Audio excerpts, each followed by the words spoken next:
नमस्कार, स्वागत है आपका। गौरव शुक्ला मैं हूं आपके साथ। और करीब 15 घंटे के बाद काउंटिंग का सिलसिला शुरू होगा और फिर सामने आएगी पिक्चर हिमाचल विधानसभा की। मैं आपके साथ देश नैन मोड़। हिमाचल प्रदेश में 68 विधानसभा चुनावों के नतीजों का काउंटडाउन शुरू हो चुका है। नतीजे कल सुबह 8 बजे से आने शुरू हो जाएंगे, लेकिन नतीजों से पहले आए अधिकांश जो एग्जिट पोल है उनमें बीजेपी की सरकार बनती नजर आ रही है। यह रिजल्ट बताएगा कि यहां पर रिवाज बदलेगा या फिर राज बदलेगा, लेकिन एग्जिट पोल के जो आंकड़े हैं वो कह रहे हैं कि बीजेपी के फेवर में इस बार आंकड़े जा रहे हैं। अब देखना यह होगा कि कांग्रेस का दावा यहां पर सच साबित होता है या फिर बीजेपी जो दावा कर रही है कि सारे मिथक तोड़ देंगे।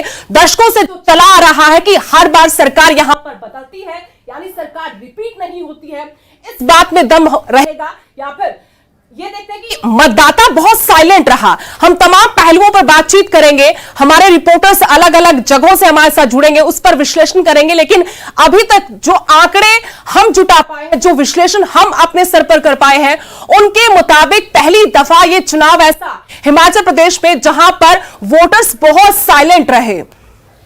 तो आज बात इसी चीज की होगी और करीब 15 घंटे बाद जब काउंटिंग का सिलसिला शुरू होगा तो एक एक कर सबसे पहले रुझान आप न्यूज़ 18 पर देख पाएंगे। देखिए, हिमाचल में सर्दी तो बहुत है, लेकिन इंतजार कीजिए इस रात का, क्योंकि सर्दी लोगों के इस समय बेशक लग रही हो, लेकिन जो सियासत की गर्मी है उसे भी महसूस कीजिए। और सुबह 8 बजे से दिल की धड़कनें जो अभी भी तेज हैं उनको भी सुनना शुरू करेंगे। ये जो सियासतदान हैं वो क्या सोच रहे हैं उसके ऊपर भी बात होगी। तो हम जो जिक्र कर रहे हैं सुदेश कि कल किसकी सरकार होगी, कल किसकी सरकार होगी, इसी के ऊपर बात होगी।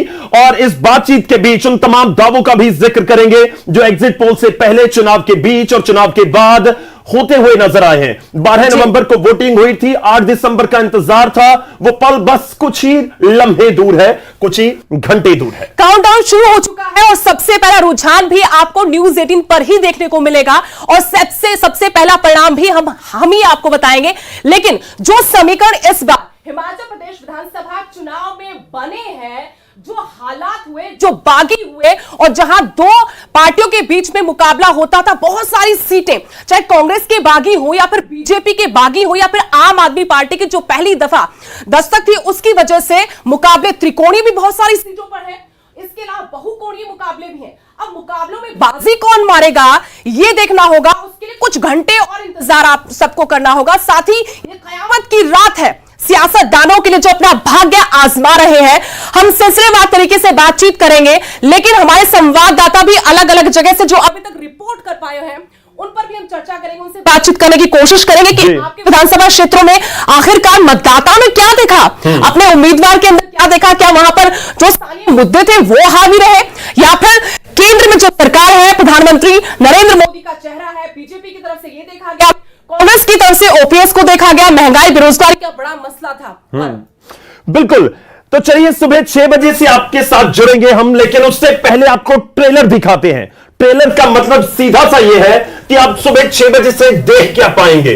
क्यों न्यूज़ 18 ही आपको देखना चाहिए कि आखिर सबसे पहले सबसे तेज नतीजे हमारे पास आते हैं। तो आज ट्रेलर का जिक्र होगा। ईवीएम मशीनें आपको नजर आ रही होंगी, ये खुलती रहेंगी एक एक करके और एक एक करके आप तक सब कुछ डिटेल पहुंचती रहेंगी। एक बड़ा जबरदस्त सिस्टम है न्यूज़ 18 के पास, जैसे हम रट का जिक्र करते हैं। और सबसे पहले आपको एक ट्रेलर के तौर पर दिखाएंगे। अलग अलग जगह पर हमारे रिपोर्टर हैं और हमारे संवाददाता जो अलग अलग जगह से हमारे साथ जुड़ेंगे और उनसे बातचीत करने की कोशिश करेंगे। जी बिल्कुल, जाएंगे हमारे साथ। आपको बता दें कौन कौन से सहयोगी जुड़े हुए हैं।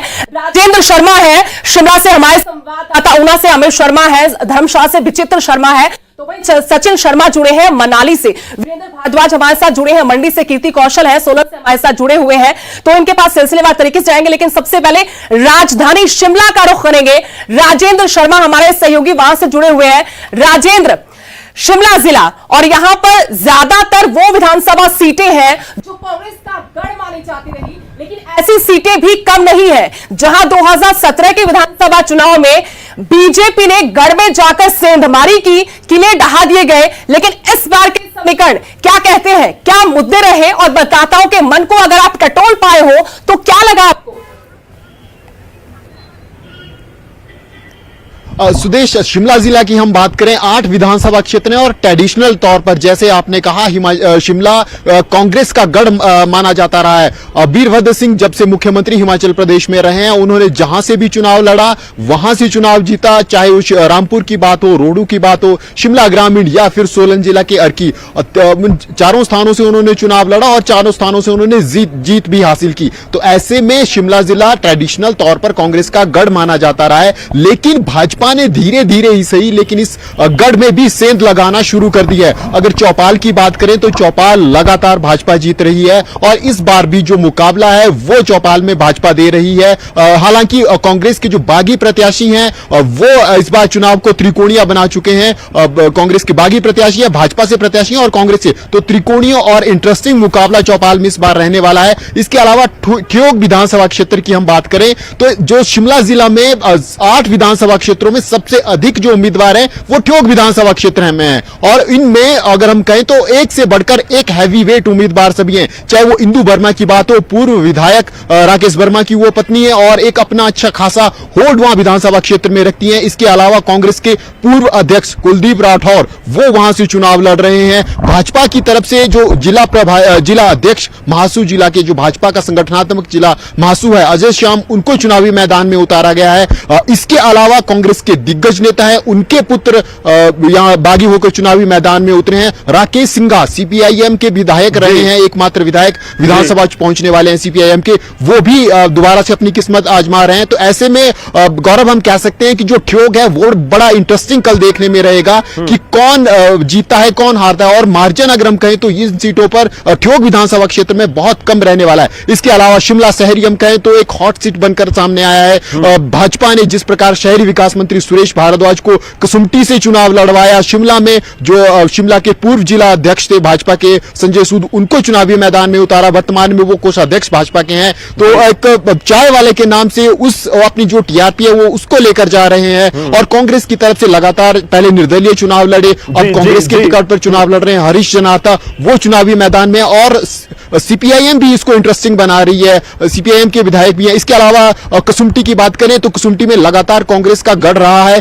अनिरुद्ध सिंह वहां से विधायक लगातार जीतते आ रहे हैं, लेकिन इस बार भाजपा ने उस गढ़ को तोड़ने के लिए जब अमित शाह केंद्रीय गृह मंत्री यहां पर कसुम्पटी में रैली को संबोधित करने आए थे तो उन्होंने ये कहा था कि इस गढ़ को तोड़ने के लिए हमने जो जिला के सबसे ताकतवर नेता हैं, मंत्री रहे हैं, उनको चुनावी मैदान में उतारा है और उन्होंने जिस प्रकार से कैंपेन शुरू की वो देखने लायक था। तो इसमें मुकाबला कसुम्पटी में भी इंटरेस्टिंग रहने वाला है। ग्रामीण शिमला में विक्रमादित्य सिंह चुनाव लड़ रहे हैं, पिछली बार चुनाव जीते हैं, लेकिन भाजपा ने भी अपने जो जिला अध्यक्ष वर्तमान है रवि मेहता, उनको चुनावी मैदान में उतारा है। तो हम कह सकते हैं इस बार बड़ा इंटरेस्टिंग मुकाबला रहने वाला और सबसे इंटरेस्टिंग मुकाबला रामपुर की अगर हम बात करें, लगातार कांग्रेस वहां पर जीतती आई है, लंबे समय से भाजपा जीत की तलाश में है गौरव, लेकिन इस बार भाजपा ने बिल्कुल नया चेहरा, फ्रेश छात्र राजनीति से राजनीति में आए कौल सिंह नेगी, उनको चुनावी मैदान में बताया कि किस तरह से शिमला की अलग अलग जो सीटें हैं वहां पर इस बार जो टक्कर नजर आ रही है वो जबरदस्त है। मैं आपके पास वापस आऊंगा, सीधा लिए चलते हैं। विचित्र शर्मा हमारे सहयोगी हमारे साथ जुड़ रहे हैं धर्मशाला से।